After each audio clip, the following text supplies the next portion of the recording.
Okay, so this week we're on falsifiability, but it links very closely to constructs and by extension hypotheses and by extensions hypotheses, theories, and frameworks.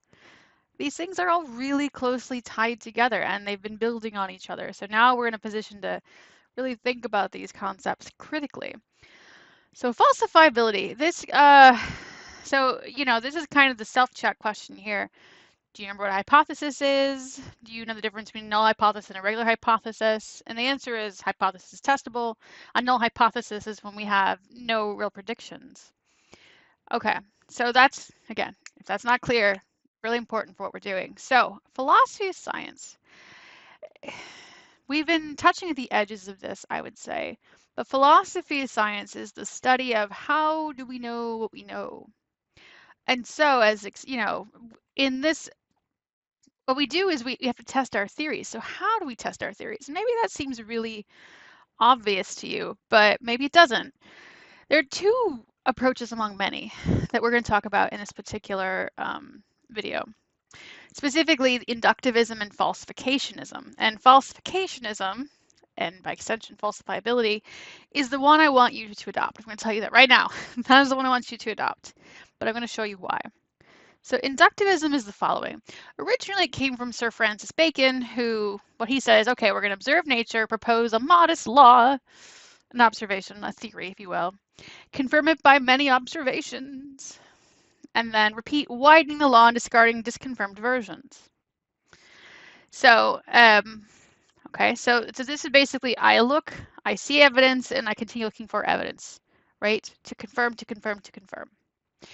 Falsificationism has a lot in common with this, but this is from Karl Popper. Karl Popper says, yes, observe nature, great. Propose a theory, so it's a modest law kind of thing that Francis Bacon's talking about. And then find a prediction of that theory and falsify it. Notice step 3 is falsify something, right? And then propose a new theory that accounts for the disproven aspect or aspects of the previous theory. Okay, so now let's look at these side by side. Okay, so they both observe nature, they propose something, either calling it a modest law or a theory. Number 3, we try to confirm it and confirm it. And number 3, we're trying to actively falsify it, which is going to sound crazy to some of you, but it makes a big difference. Now notice that in both cases, you're iteratively making new versions, right? Except for in inductivism, you're widening to account for more data. And in falsificationism, you're taking what you disproved and using it to generate something more precise, something maybe better informed in your theory. Now, these sound pretty similar, but they actually in practice turn into different things. So let's think about all swans are white, okay? So in inductivism, what I would do is I'd observe a white swan and I go, I propose that all swans are white. This is my theory, okay? My modest law, if you will. And so then I go out and I observe many white swans and I go, yep, it must be true. All swans are white. This is inductivism. I observe, I propose, I go out and observe some more and go, yep, awesome. Now, falsificationism is this. Observe a white swan, propose that all swans are white, search for examples of swans that aren't white. And if you're paying attention in syntax, we're looking for ungrammatical examples. It's because we're trying to falsify our theories. Now, eventually, if you find a swan that isn't white, which you would if you looked long enough, you would revise your proposal. Most are white, some are white, etc. And you would repeat 3 and 4 ad nauseum. Falsificationism is, you should do it over and over and over and over again because, all you could do is propose a theory and falsify it, propose a theory and falsify it. But you're not scrapping the theory. You're looking at what you've tested as part of the theory and going, well, that's not right. Okay, then we do that version this way. Most swans are whiter, some are whiter, right?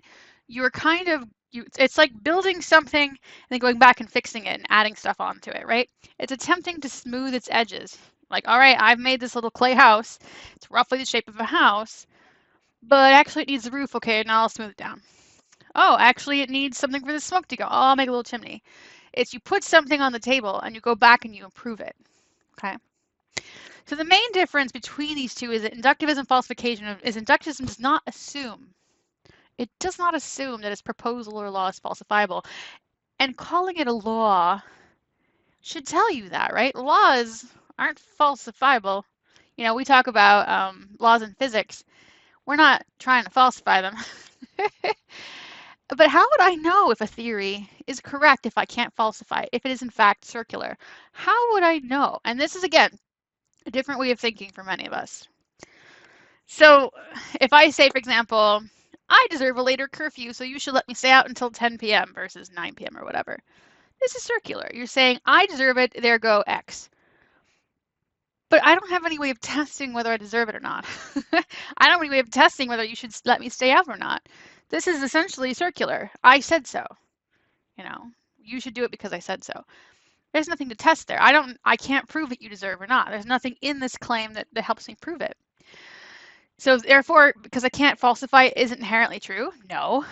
My 2.5-year-old does not deserve a later curfew just because he said so. This is not how that works, right? Saying something doesn't make it true. Right, so what if the person's saying it's for example. Here's another one from the film Idiocracy, which maybe not isn't everyone's tastes, but it's this, right?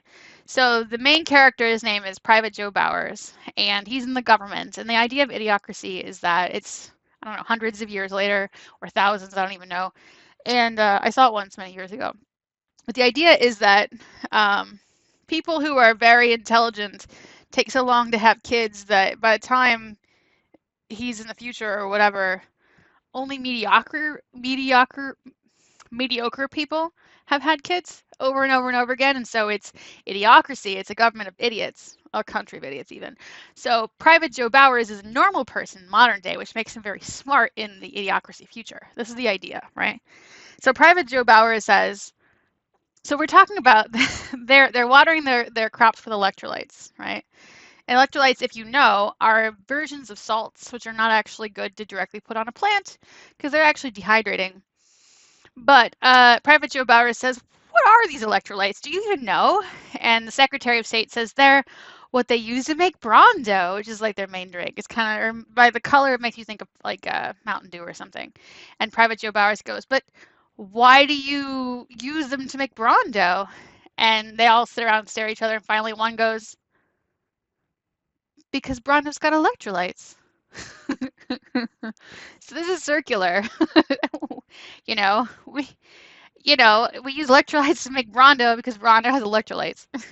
Yeah. And the problem is they were killing off their own crops, but that's a whole different problem. Anyway, this is circular. It's completely circular. X because Y and Y because X. Ergo, you could never disprove this. You can't disprove why you make Brawndo with electrolytes if your logic is because you make it with electrolytes, okay? This is very important. It's important to be able to falsify something, okay? Because the real question is, what is truth, okay? So under inductivism, what we consider the truth, again, we're talking philosophy of science, the truth is whatever we consistently find evidence to support. And I'm going to point out, someone who believes that the earth is flat will find evidence to support the earth is flat. I'm just going to point that out, okay? Or someone who believes something else that you don't agree with, let's say, is going to find evidence to support what they agree with, in fact, there's a general observation that human beings tend to discard evidence that doesn't support what they already believe. So inductivism, if what we consider the truth is we can consistently find evidence to support, if we're ignoring evidence that doesn't support us anyway, we're really in trouble. But the problem is that there are parts of academia that functions this way, especially if we're really, really into data, and I love data, don't get me wrong, I love it. But if you're really into data, sometimes it's hard to actively search for non-circular testable theories because we get really caught up in, ooh, my data says a thing. And again, I love data. I really do. But it's not the same thing as finding truth.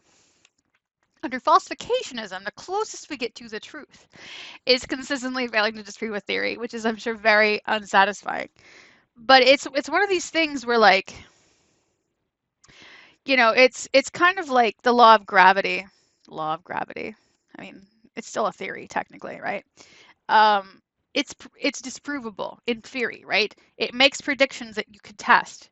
So even though, let's say, Newton was unable to directly test the predictions of his law of gravity and stuff, it doesn't mean that it's wrong. Right? Einstein's relativity, right, is impossible to directly test on some level, right? There are things you can test about it. But if we base our understanding of physics on what we could observe and confirm and repeat and observe and confirm, Einstein's theory of relativity would be of no use to us for the most part, because the things that it's proposing about you could never observe. You would kind of just go, well, I can't see it, so. And this is a truth of science, is that we're 100 years into a version of science that isn't directly observable. If we rely on observance alone, we don't understand the truth, right? So like our eyes, for example, there was a version of our understanding of physics back in the day, kind of pre-Newtonian stuff, that said that everything tried to return to its place, right? So some things belonged in the ground, and so they fell because they were trying to get closer to the ground. Or, hot air, its natural place was higher, so it always tried to go up. These things seem to describe what was happening, and they confirmed what our observable senses told us. But if you put them under scrutiny and use them to make predictions, they don't really hold. So modern science is a game of making predictions that don't necessarily go with what our senses suggest, and going out and trying to test them and test them and test them. And because we can't observe it directly, I can't get close enough to the interior of an atom to truly tell you what's in there, short of making hypotheses. Or I can't pinpoint the location of an electron. There's a I think it's the Heisenberg principle, wherein you could either know how fast electron is going, or you can know where it is. You can't know both. And so, like, literally, your observable observations are only useful to a point. So science is about making theories about things you cannot directly observe. So we make proposals and we test them. We make proposals and we test them. We make proposals and we test them. And if you can't test them directly, how do you know it's not circular? How do you know you're not just being like, oh, it is because I said so, right? The only way we can be sure is if it is, in fact, testable. Okay, and this is for theories specifically. Okay, so let's look at two examples and try to decide if they're inductionist or falsificationist. And the response is actually more complex than at first blush. So let's just talk it through. So I'm going to read each one, and then I'm going to talk about them together, okay? So I'm not going to assess them at the end of each example. I'm going to read them both, and then we're going to assess. So researcher A is studying reaction times in second language learners. She designs a study where she's testing a lexical decision task. A lexical decision task is this. A learner or learners read a series of words and press yes for all the words they think are real, and no for the words they think are made up, and in fact some will be made up. So if I were an L2 English learner in this case, so she's doing L2 because, and I was doing English and I hear the word cat, I would go yes. And if I hear the word bleb, I would go no. Okay. So researcher A hypothesizes that there will be a relationship between accuracy on the lexical decision task and learner proficiency in language. And in fact, her high proficiency learner is statistically more accurate than her low proficiency learner. So she concludes that there's a relationship. Okay. So I want you to ask yourself, just take a second, make a mental note. Is this inductionist or falsificationist? Okay, so we'll come back to it. Let's look at researcher B.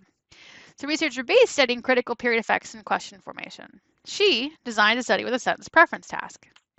So learners are given two questions. One is ill-formed and one is well-formed, according to monolingual speakers, and they're asked to choose the well-formed question in each pair.